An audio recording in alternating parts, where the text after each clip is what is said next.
Bismillahirrahmanirrahim. Assalamualaikum warahmatullahi wabarakatuh dan salam sejahtera kepada Dr. Siti Nur Anis binti Muhammad Afandi.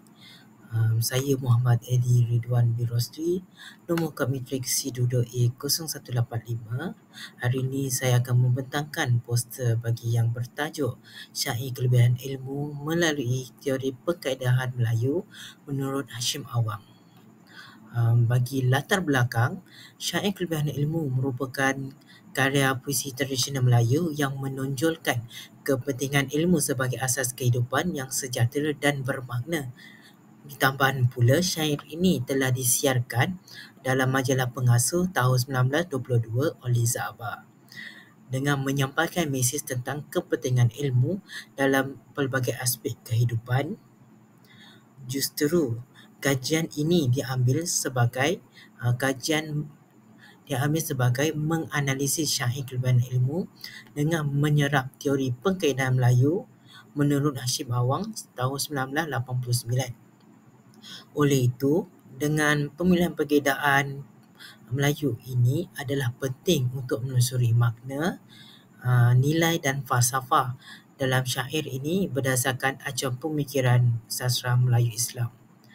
Manakala bagi serotan kajian, pengkaji telah menganalisis 3 serotan kajian seperti artikel Jati Diri Melayu dalam kumpulan puisi terpilih Aziz Deraman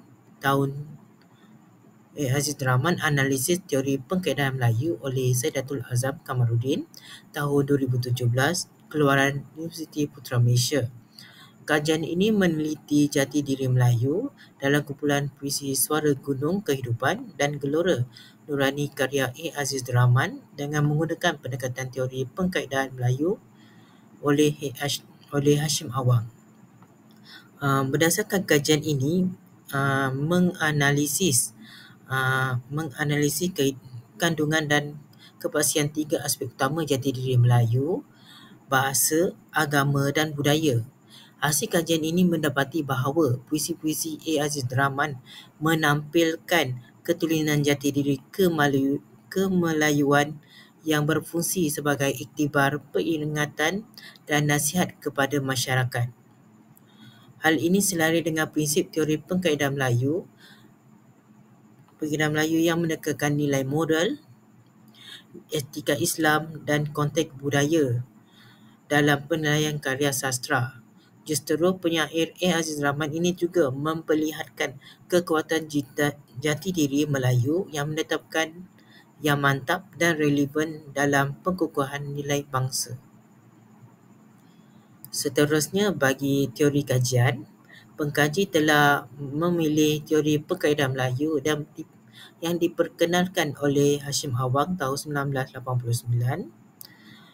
Menurut Hashim Awang tahun 2022, teori pengkaedahan Melayu termasuk dalam golongan yang terdiri atau dikenali sebagai grounded theory atau teori beralaskan penyelidikan kuantitatif.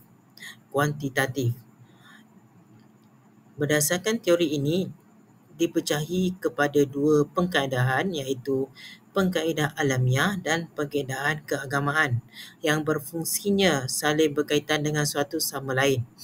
Justru setiap pengkaedahan ini dibagi kepada beberapa pendekatan seperti pengkaedahan alamiah dipecah kepada pendekatan gunaan, pendekatan moral dan pendekatan dakwah. Manakala pendekatan agama dipecah kepada pendekatan dakwah, pendekatan kemasyarakatan dan pendekatan seni.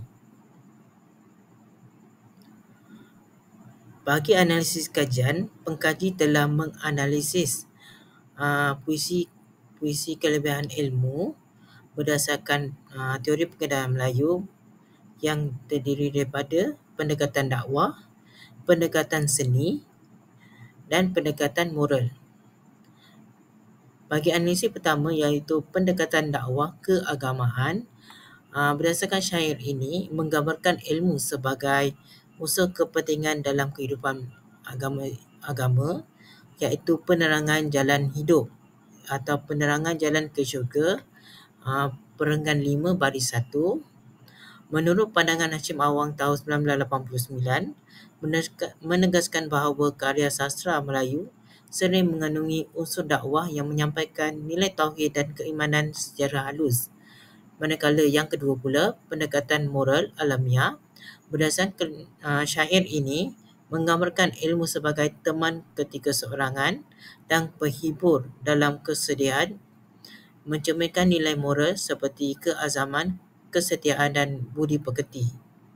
Menurut Masaruddin 2003, moral dalam konteks Islam membawa maksud akhlak, budi pekerti atau watak yang menjadi asas kehidupan pembentukan insan yang seimbang dari segi rohani, jasmani.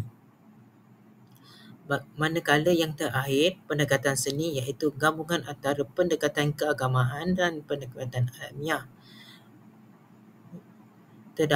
Berdasarkan syair ini, terdapatnya penggunaan metafora seperti kandil di dalam kubur iaitu pada perenggan keempat baris ketiga, memperlihatkan keindahan bahasa yang mendalam dan penuh makna. Metafora ini bukan sahaja menggambarkan ilmu sebagai cahaya yang menerangi alam selepas kematian, tetapi juga memperkukuhkan nilai keindahan Islam yang menekankan cahaya ilmu sebagai penunjuk rohani.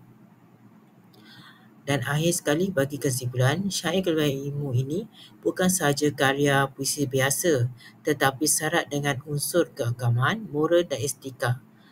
Melalui pendekatan Hashim Awang ini terbuktilah bahawa karya ini membuktikan nilai dan hikmah yang tinggi serta relevan dengan keperluan pembentukan masyarakat berilmu dan bertakwa. Penggunaan pendekatan kaedah Melayu ini memudahkan penyampaian mesej Islamik melalui wacana kesastraan. Berikut merupakan bahan-bahan rujukan bagi menganalisis kajian ini. Sekian, terima kasih.